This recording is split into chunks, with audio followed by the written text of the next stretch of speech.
E aí, quinto ano? Mais uma aulinha de geografia, né? E hoje a gente vai falar sobre quem faz parte da população brasileira.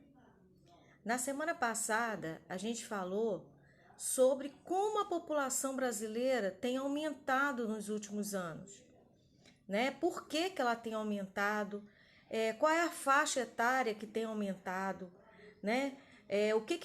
O porquê que ela aumentou, né? Por conta da qualidade de vida, por conta do saneamento básico, essas coisas que vêm melhorando a vida da população, né? Medicamentos, tratamento médico, vacina, isso tudo, imigração, tudo fez com que a população brasileira aumentasse nos últimos anos. Mas, ao mesmo tempo, vocês viram lá que a taxa de natalidade, ou seja, a taxa de nascimento de crianças, tem diminuído. E o que isso vai acarretar? Não é agora, daqui a alguns anos, a população vai ficar cada vez mais velha, porque não vai ter criança nascendo quase, não é isso? Vocês viram lá a diferença da quantidade de filhos que os seus bisavós tinham, que seus avós tinham, e a diferença com que seus pais têm, não é isso? Nós não conseguimos perceber através até de uma pesquisa que foi feita no livro, falando da quantidade de filhos que hoje a mulher está mais no mercado de trabalho, né? As pessoas estão preferindo muitas vezes ter menos filhos por conta da situação financeira, para dar mais qualidade de vida para esses filhos. Então isso tudo vai acarretar na questão populacional do Brasil. E hoje nós vamos saber quem é que faz parte dessa população do Brasil, tá? Bom, se a gente observar aqui, né, nós temos vários tipos de pessoas que fazem parte da população do Brasil.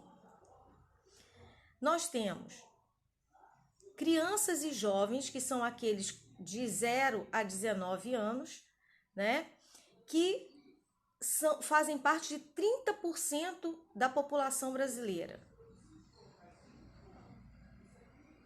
Nós temos os adultos, que são aquelas pessoas de 20 a 59 anos, né, que estão naquele auge da questão de trabalho já, né, entrando no mercado de trabalho, fazem parte de 50% da nossa população.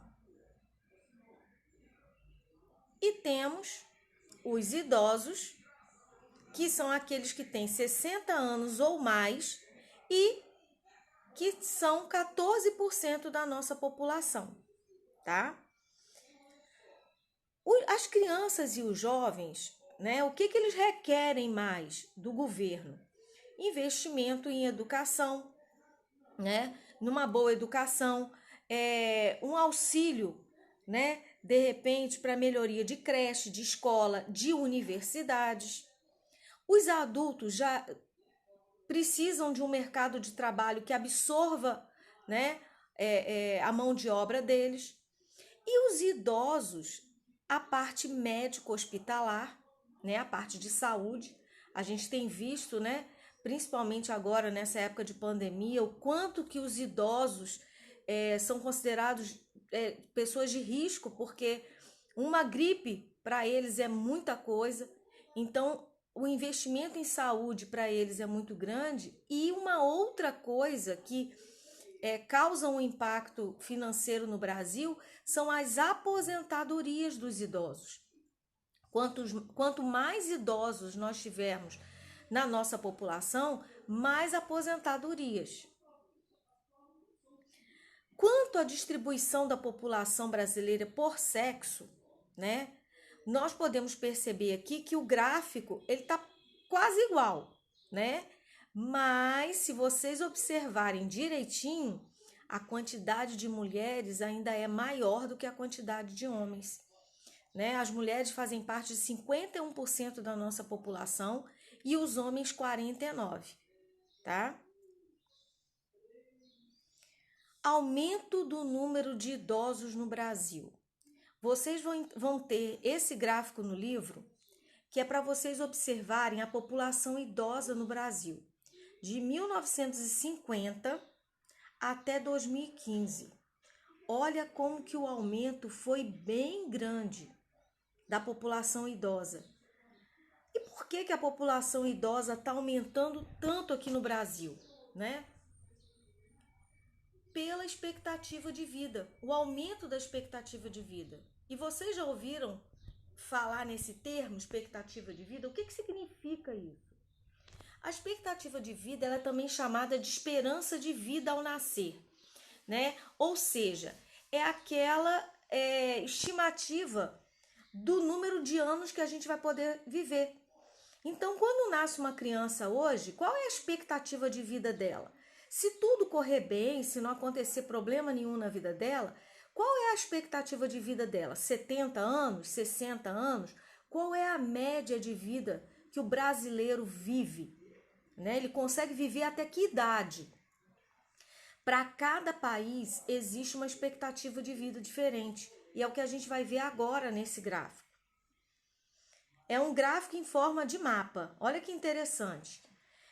Se a gente observar o Brasil é esse azul clarinho, né? A expectativa de vida do brasileiro, ela vai de 70 a 72 anos e meio, quer dizer, quase 73 anos. A expectativa de vida nossa é bem alta em relação a outros países. Observem aqueles países que estão em preto, na África, no continente africano. A expectativa de vida deles, gente, é abaixo de 40 anos. E por que isso? Uma expectativa de vida tão baixa? Pela qualidade de vida que essas pessoas vivem, né? Falta de médico, falta de alimento, falta de água no país, falta de saúde, falta de saneamento básico. Então, isso tudo causa uma expectativa de vida baixíssima. As pessoas lá, elas se chegarem aos 40 anos, tá ótimo, tá bom demais para o nível de vida que eles levam, claro, né? Olha aí, a nossa expectativa de vida, ela tá nesse gráfico em quinto lugar, né? Em quinto lugar. Então, quer dizer, a nossa expectativa de vida ainda está acima de muitos países, né? Olha que interessante o rosa. Observem a expectativa do rosa. O rosa acima dos 80 anos. Canadá, Austrália, Japão, alguns países da Europa e a Guiana Francesa. Olha que interessante, na América do Sul nós temos um país que a expectativa de vida dele é muito boa em relação aos outros, né? Nós temos também aqui, na América do Sul, expectativas de vida melhores do que a nossa aqui no Brasil, também, né? Então, o que a gente pode perceber é que a expectativa de vida tem muito a ver com a qualidade de vida das pessoas, a qualidade de vida que essas pessoas levam. E um outro dado interessante é que os idosos, a nossa expectativa no Brasil está aumentando, e isso significa que os idosos estão chegando a uma certa idade, né, com uma qualidade de vida muito boa. Não foi isso que nós vimos, que de 1950 até 2015, os idosos estão vivendo cada vez mais? Por que isso está acontecendo? Vocês já viram que hoje a gente não chama muito idoso, né? A gente chama de melhor idade, porque os idosos estão tendo uma melhor qualidade de vida. A vacinação, eles têm prioridade em vacinação, né? Os idosos estão se juntando nos clubes, nos grupos de melhor idade. Isso está melhorando muito a autoestima deles. Os idosos já estão se conectando mais. Quantos aí de vocês têm avós que já estão com celular, se comunicando, mexendo no computador? E isso traz, né, uma qualidade de vida, uma qualidade de informação para a saúde e para a vida deles muito grande. Os idosos estão